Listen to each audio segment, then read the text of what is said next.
Radost nemám. Dobrý večer. Ahoj, Alenko.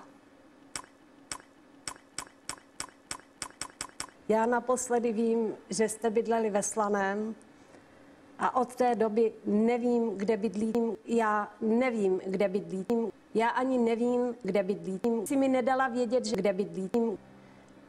Nevím. Já ti strašně přeju. Strašně ti fandím do tvýho života. Proklínám tě! Je to jediný, po čem toužím, než umřu, Alenko.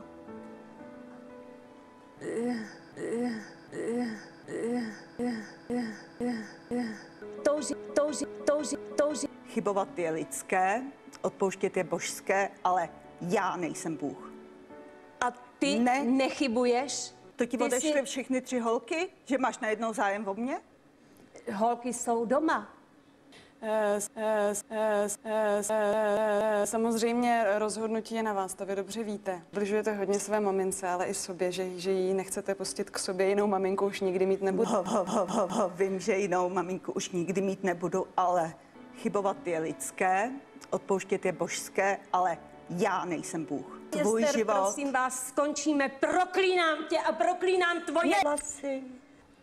Promiňte. Pojďte. Pojďte, prosím vás. Pojďte, prosím vás. Pojďte, prosím vás. Jirko, dej mi hlasy. Může ještě promluvit? Prosím vás, potřebuji. Hlasy. Se nechcete vidět, ani se nechcete vidět, ani se nechcete vidět, ani... Ne. A mi byla velmi sympatická, když jsem si s ní povídala. Ano, to je sympatická velmi mnoho lidem, ale většinou se ukáže. Hlasy. Proč jsou lidi takhle zlí, Esterko?